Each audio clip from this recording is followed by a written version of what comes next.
അസ്സലാമു അലൈക്കും വറഹ്മത്തുള്ളാഹി വബറകാത്തു. മണ്ണ് സ്വപ്നം കണ്ടാൽ, മണ്ണുണ്ടല്ലോ, ആ മണ്ണ് സ്വപ്നം കണ്ടാൽ അതിൻ്റെ വ്യാഖ്യാനം എന്തായിരിക്കും? നമ്മൾ വിചാരിക്കുന്ന പോലെ മണ്ണ്, നമ്മളെ പടച്ചത് മണ്ണാണ്, നമ്മൾ മരിച്ചാൽ വെക്കാനുള്ളതും മണ്ണിലാണ്. പടച്ചോനെ മരിക്കാനായോ, അല്ലെങ്കിൽ മരണം അടുത്തോ, അല്ലെങ്കിൽ നാളെ ഞാൻ മരിക്കുമോ എന്നൊന്നല്ല അതിൻ്റെ വ്യാഖ്യാനം. അതൊക്കെ അനുമാനത്തിൻ്റെ വ്യാഖ്യാനങ്ങളാണ്, നമ്മൾ കണ്ടെത്തുന്ന വ്യാഖ്യാനങ്ങളാണ്.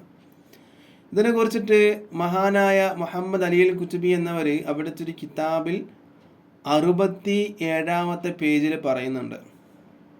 എന്താണ് പറയുന്നത്? ഒരാൾ മണ്ണ് സ്വപ്നം കണ്ടാൽ അതിൻ്റെ വ്യാഖ്യാനം കുറേ ജനങ്ങൾ എന്നാണ്. ഒരുപാട് ജനങ്ങൾ അതിൻ്റെ വ്യാഖ്യാനം മണ്ണ് സ്വപ്നം കണ്ട. ദുനിയാവ്, അതിൻ്റെ അഹിലുകാർ